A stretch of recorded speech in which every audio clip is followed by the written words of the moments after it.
Conversations. We have our mental health therapist, Lauran Thomas, with us today. And we know this can be a season where either you might know someone in pain or you might be dealing with a lot of pain yourself and those feelings. And Lauran's here today to help us with those because, whether you're going through that right now or you have gone through it or you'll go through it in the future, it's just so helpful to have somebody come alongside and just kind of share with you what you can do and maybe what's not helping that you might be doing, might be even unaware that you're doing it. So Lauran, start us off. Tell us a little bit that might help the women right now. Yeah. So pain is a big subject, right? And so when Michelle and I were looking at this, everyone's pain is so different and the way we walk through it is different. And also what produces pain in each of us is so different. And so really maybe just having some empathy for your own self and say, whatever you're experiencing is real and valid and your pain is yours. And so any suggestions or thoughts that I have today, it might not align with you, but I hope it does in some way give you some comfort to know that pain is real and it hurts and life doesn't feel the same when we're walking through it, right? It's kind of really hard to find our joy, hard to find those things that are pleasing and good. And because maybe we just feel a little bit like kind of in the trenches. And I think one of the biggest things when I think of pain is I watch people try to avoid it, right? Who likes to feel uncomfortable and out of sorts and hurting? I mean, no one likes that feeling. And so one of the biggest things that I do see is this avoidance. And in that avoidance, we get this like temporary relief. Like I can make it through this day. I'm not dealing with that. I'm pushing that aside. But what we know is that when we avoid the real things happening in our lives, it might provide some temporary relief in that moment, but there's no evidence that gives you any long-term sustainability of moving forward because that pain is there, right? And so I think that paying attention to yourself first and saying, I feel it, right? That one of the little statements is like, feel it to heal it. And so you have to allow yourself to feel whatever you're going through. And also looking at this idea that sometimes we lean into these feelings of like anger and realizing, wait, but what's under that anger? And, oh, that's hurt or that's sadness. And that's the one we try to avoid, right? A lot of us will let our anger show because anger comes out as a behavior a lot of times, right? Our tone of voice, our temper, our irritation toward our family members. So they get to see that. But what you're covering up, or what all of us tend to cover up, is the hurt and the sadness. And so what can we do to have a different response to allow that hurt and sadness to be known in ourselves and that we identify it, but also there's people that are in our lives. So that's kind of like the beginning, I think, when we look at it is how to allow ourselves to feel it. Yeah, absolutely. That's just so, you do hear that a lot. People are like, I'm angry. And people might not ever take that time to be like, why am I angry? Right? Like, because you're rushing through sometimes just, so wow, that's definitely helpful. And somebody once told me too, I thought this was so helpful to know too, is that we sometimes make our feelings seem so huge and they're like, it's just a feeling, right? Like, and it is amazing to recognize that it's a feeling. And so, versus making it larger in our head. But, so what are some healthy ways to deal with the feeling of pain? So, well, and I think this is the idea of looking at what can we do for ourselves when we're experiencing it, and then maybe what others can do to support us in it. And so when we're experiencing the feeling, and gosh, I think clients probably hate this. And so I'll say this, hate is a strong word, but dislike, don't like it. When the therapist says it, they kind of want to go, but it's this like, oh, you have to sit in your pain. And I think therapists know what they mean by that. But I think when we say it, we don't really, I think our clients want to kind of slap us. Sit in my pain. Well, it really means. Are they going to pay you for this? Right. Well, what that really means is to experience it. And to experience is to identify it and to be okay and not to have self-judgment. And so that's what that really means. Sit in your pain. Yeah, it means to feel it. It means to experience it and to not judge self for having it. And then to say, when I feel this way, how can I care for myself? Mm. So it doesn't mean I want to avoid feeling this way. It just means when I feel this way, what is caring, what is good for me. And when we have emotions, what we kind of forget is that our emotions trigger a physiological response in our body. And so if we just go, oh, I just need to think differently, well, that's sometimes helpful.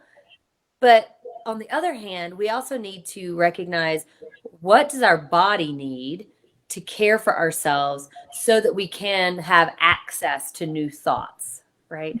We really can't access new thoughts when our emotions are stimulated. And so we want to figure out ways to calm and care for ourselves. And that's that physiological space. And so it says, attending to me in this moment. So self-soothing, self-care, but self-soothing looks like, what does it mean to identify my feeling and not to rid myself of it, but to reduce the intensity of it. And so I might feel extreme sadness. Okay, I'm not going to probably get rid of sadness, but the extreme might be able to come down to moderate. And that's what we're really wanting to do, so that we don't negate, right? I want to get rid of sadness means that you're not really letting yourself have the experience of it. And so what are some things that are good when I have an extreme emotion and I just want to moderate it and bring it down a little bit? So some ideas for yourself, things you can do that don't require another human being to be with you. Taking a walk, taking a nice bath, listening to relaxing music, watching TV, but we have to watch something that's uplifting or humorous.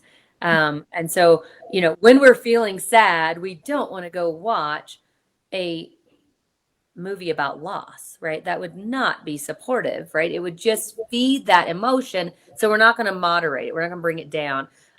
Some people really love exercise, but like intense exercise, right? And so it's like, let me get some endorphins pumping a different way. Gardening, a very methodical exercises that are, I always think, okay, I'm not a gardener, but let me just put it out. But picking weeds it takes very low brain power, and it takes actually very low exhaustion of emotion. It's methodical, it's rhythmic. And so something like that, some people really like the idea of planting flowers because of the same thing. It's like when I plant tulips, again, I'm not a gardener, but I like tulips, but that's real. It's like really methodical, right? It doesn't have a lot of effort in my emotional space to do that. Doing some type of project that you enjoy. It's kind of funny right now. I mean, this person's in my house and visiting, and I don't think they're experiencing pain right now, but I noticed that the thing that gives them like calmness is rhythmic, methodical projects, like organizing my husband's garage. And I'm like, go for it. But that was like, you could see that it really, and I was like noticing this going, okay, this person's not in pain, but it was like emotionally like calming experience. And so it really goes into that idea of like methodical, enjoyable, but something that's not super taxing. So you don't want to like start something new. So that wouldn't be a time when you're experiencing pain, going and like trying to learn how to knit or crochet when you've never done that before. Yeah. Probably not the right choice in that, right? Because it can produce another emotion like irritation or annoyance. Right. This would be a time for you to look for connection, right? So reaching out for connection, even when that's not what you're thinking would be the best thing for you. But sometimes having connection is a really good thing. So having a coffee with a trusted friend that you don't have to talk about the pain at that moment, right? But these are things that we can do ourselves, that require no effort from someone else to be a part of that. Right. The last one, they have to say yes, but you're the one initiating. That's helpful. So when you're in a state like where the pain is so intense, like what are the first few steps that they should take? Like they just know that they are in just a world of hurt. Like what would be their, pathway? If there was a do, I would love to give it to you. I mean, But calling mom time, God, that would be the number one. But after that one too. right, yeah. I mean, like I think the immediate loss, Mhm. immediate pain, that intensity when we're going through that is some of us want to examine it, figure it out, understand it. Um, but in that, we're actually hurting the healing process. And so in that immediate space of loss, it's that the best thing we can do is to be patient with ourselves, to be caring toward ourselves, give ourselves a break on life a little bit, um, not feel like we have to go and do something to make it better. This might be a day that you call in and you don't go to work, right? This might be a day where you cancel plans that are going to be taxing on you, right? And so really the immediate pain, that immediate intensity is finding a space of patience with your feeling so that you can give space to the healing. But it's not a do, it's more of a be. Mm. Um, That's really helpful because I feel like we live in an area where people like to control things, and of course they want to be able to control their emotions right away. And and that knowing that maybe it's patience that you need to be sitting in it. That's a hard one to accept. it really is. And I know I've talked about how emotions can be helpful, right? They help us adapt, they help us figure out how to operate in a world that's a little bit chaotic. But one of the things is that when we resist the emotion, that emotion only persists. So if we don't find that space to kind of be patient with it, then we really can know. I mean, it's kind of factual. Like they don't go anywhere, right? They're still there, and so then they're going to just keep persisting. Um, so some of the other things we can do for some self-support. So in that kind of immediate, how do we sit with it? What do we do? That would be an opportunity to do some journaling. Um, that would be an opportunity to give yourself permission to cry. I mean, crying releases toxins, so it's a healing agent, like a natural healing agent. Um, but if we can look at like bottling that emotion is almost like a poison. And so crying is, and I know I'm talking to women, so I'm not going to be like, I know men, it's hard, right? But for women, I mean, some of us as women, we have experienced in our lives that crying is weakness. Maybe we've been taught that, told that, criticized for the intensity of our emotion, and so we've bottled because of these messages we've received. And so I want to give you permission, cry and allow those healing toxins to come out so that you can then say, yeah, you know, I don't know if you've ever had a really good cry, but I know I have. And I know when I am in the experience of it, I don't really like it. I don't really like how I feel in the experience, but I know when the experience has its in for that moment, whatever that may look like, there's almost like I can take a deep breath and there's a feeling of almost relief that comes with that. Um, Being able to name it, there's another, I have a lot of these little, right? Name it to tame it, right? Naming a feeling can reduce the intensity, right? And so if you can just say, even if I feel let down in this situation, right? I feel exhausted. Just being able to name what it is. I'm going to pull this out because I love it. One of the things that I use repeatedly with clients is this. It's a feelings wheel. I don't know if I've ever pulled it out in here before or not, but it's these center emotions that we have. These are the ones we kind of talk about. So that's where like the anger, sad, happy. It's like these base kind of emotions. And then what I love about this is it kind of opens it up and starts giving you more experiences of emotion. Because if we can name it and we can really say, what am I experiencing? So if I'm experiencing sadness, well, am I hurt? Am I feeling guilty? Am I feeling despair? Am I feeling vulnerable? Am I feeling lonely? And we start getting like deeper in that feeling. And we can go, oh, I'm having a lot of pain because I'm really lonely. I'm missing this experience with this person that I've had. And that's not just sadness, but that's loneliness, right? And so now I'm starting to get to the deeper emotional experience that I'm having. And I can go, okay, so when I'm feeling lonely, what are some things that are good for me? Oh, if I'm lonely, maybe connection would be a good thing for me. Or if I'm feeling lonely, maybe just making a phone call to a trusted person can help in that moment, right? Um, Remembering that, like, ruminating on the why I'm lonely is less supportive, Mhm. but identifying that I'm lonely and then taking action to support that feeling is what's really important. Yeah.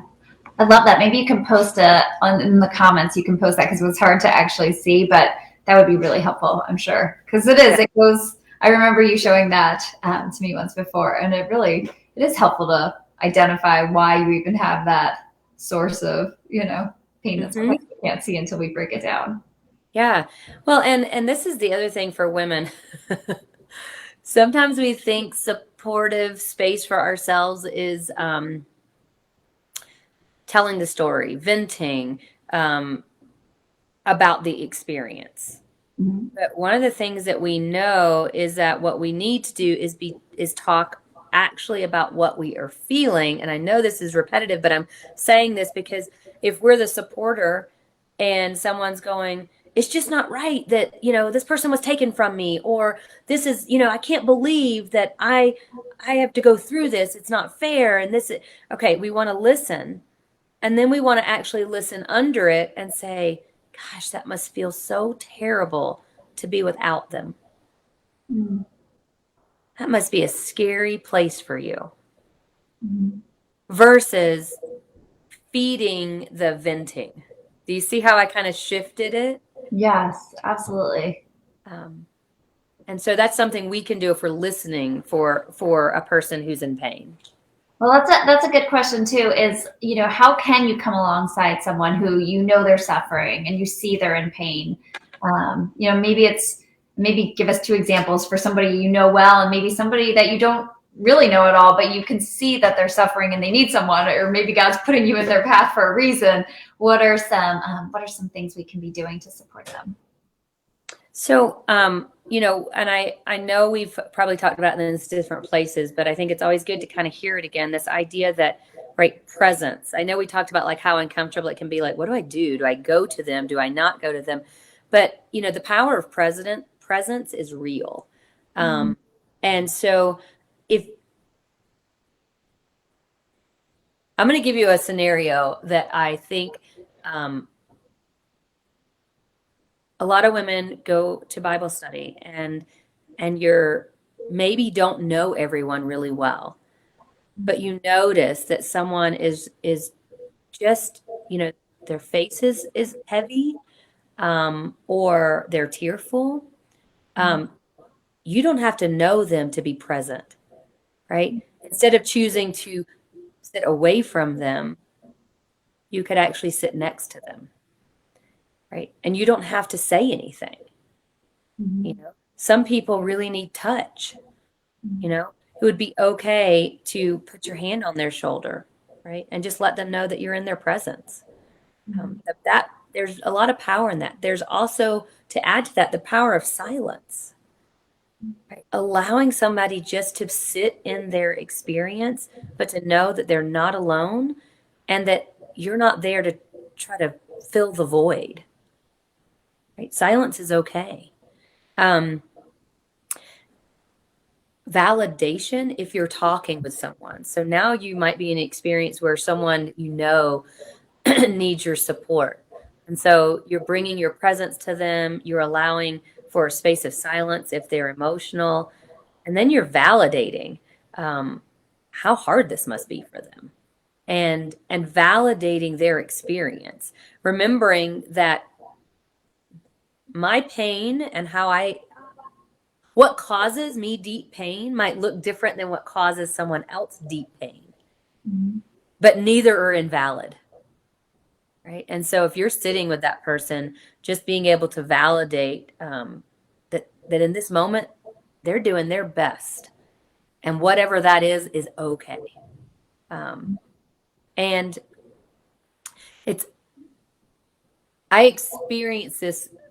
All right. I've experienced it. I don't know, Michelle, if you've experienced it, but that I might call someone and be in pain, right? Whatever that is about. And what's helpful in that is that validation, and that they're really just reframing and being present with my experience. What's not helpful is in that intensity of pain. Yeah, and I experienced this too. Let me tell you my story. Mm-hmm. Does that make sense? Like, that's not helpful. Yeah, and everybody likes to do that too. That is, I think that's a go-to for people. Oh, I've had that situation too. Let me, versus give us more examples of what we should be doing in that conversation. So this is where you remove your emotion, right? You have to, if you're the supporter, you remove that, like, and me too, to just empathy. I get why you would feel that way, right? No advice giving, right? But that's where you then can go concrete help. Like, I'm lonely. Concrete help would be like, can we get coffee tomorrow? Right? That's concrete. That's not advice giving. That's not trying to fix your feeling, right? It's just that you heard the feeling, and then there's some concrete support for it, right? And then this idea of when we're with people, like following up.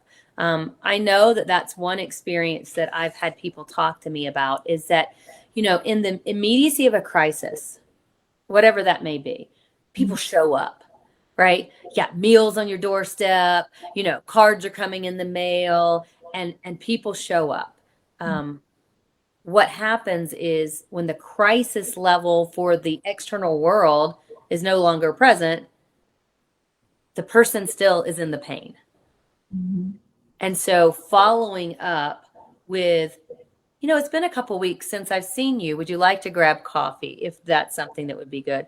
Or, hey, can I just stop by, on my way home from getting the kids from school and bring you guys, a treat? I know my kids love that. You know what I mean? Like, just following up without them having to reach back out. Yeah. Is really, really a supportive space. I love that. So what else do you think the women need to know that would be helpful? Like, I know you and I were talking when we were thinking about this, like I was asking, is it helpful if they have something to look forward to, right? Or, what are those other things that, that could help? I think that is really helpful for people to not, to one, know that the stage you're in doesn't last forever, right? And so whatever level of pain, whatever you're experiencing, whatever emotional hurt is there, it doesn't last forever. And so being able to have some things on the horizon that are good for you, that is helpful, as long as it's not you putting things on the horizon to avoid feeling, right? So if you're in an immediate sense of pain or just hurt or loss, and you start going, I'm going to go visit this person this weekend, and I'm going to go to this place on that weekend, and oh wait, and on Wednesday nights I do, and then there's all this due, then there might be some for reflection to say, am I avoiding what I'm feeling? But on the contrary to that, to give you a sense of hope and expectation that it will get better, it's okay to put some things on the calendar to say, this would be really rejuvenating. And I might not be at my, happiest, joyous place, but that's okay. I can just show up because this experience has been good for me in the past. Yeah. Like the women's beach retreat, 4/22/22 by the beach. I bring it up because somebody that I was talking to earlier today had literally, and I love this visual because I'm a visual learner. They're like, I love being by the ocean because the waves remind me of God's faithfulness, the steadfast waves. And I was like, I have never seen that when I've been at the beach. I always think of God's mighty power when I'm looking at the ocean, but I've never thought the consistency of his faithfulness. And I'm like, oh, that is something when you are in pain to really reflect on God's been faithful so many times, or the story of Joseph, when Joseph went through so much and like God was using that so that many would be saved. And like, sometimes when you're in that pain, you can't see that, but just, going back to God's faithfulness and thinking about how he makes beauty from ashes, and, just, it was so cool to have that visual of, his faithfulness in the waves. So that's such a visual. I mean, I'm visual too. So it makes, and it also gives some tangibility to God, right? Mm-hmm. That like when we can see him in his nature, mm-hmm. I mean, he created this, mm-hmm. and how we're able to just say, wow, like if he created this and this is all of him, like that comfort that comes from knowing he's beside me, and then I'm thinking of the what is it, the in the sand, the footprints in the sand. Oh, I love that poem when he carries you. Yes. Yeah. That used to be my prayer during one season of my life. It was after my mom passed away. I'd always be like, God, just don't put me down. Could you just not put me down? Well, and I'm going, wow, yeah. And at a beach retreat, like that ability to be in pain and to be suffering and to have a visual to say, he can be beside you, he can be carrying you, he can be where you need him to be. Mm-hmm. That's so interesting too, because when I was thinking of what scripture is encouraging, and Psalm 34:18, the Lord is near to the brokenhearted and saves those who are crushed in spirit. And I was like, yeah, that's right. Remembering that God is with you, because you can feel so alone in that pain, and yet he's right there. Mm-hmm. Yeah, it's, and I can speak from a place of a believer, mm-hmm. and then realizing that, wow, someone else might not have ever felt that. Mm. And wanting to share that with them in a way that says it's not threatening, and it's not only for some. Yeah. Like it's for everyone. And you can have that peace that surpasses all understanding, that's in the midst of the suffering. Yeah. Yeah. Well, and I love this space of when we're in pain, turning to God, not in I mean, he wants us to talk to him. Mm-hmm. So go to him, talk to him about what your suffering is, talk to him about what your pain is. And that doesn't mean he's going to remove it. It just means that you're not alone in it. Mm-hmm. Yeah. Mm. Go ahead. I have one thought that kind of had me thinking about like loneliness. I don't know why that theme I've said alone, I don't know how many times today, right? But there is this idea, and I wonder too, I know I have been hearing a lot of pain in loneliness right now. And the disconnect from people. And I was thinking about it's almost like, the longer we go without healthy connection and people, it's almost like that muscle of connection atrophies. And so we don't know how to do that anymore. And it makes it difficult, right? Because I mean, I've heard from numerous people how just this season of life has caused that muscle to atrophy, but they're longing for it. And that's a painful space of just, so how do you reestablish like that muscle of connection? So that the pain that you're in has the potential to be, right, not removed, but lowered.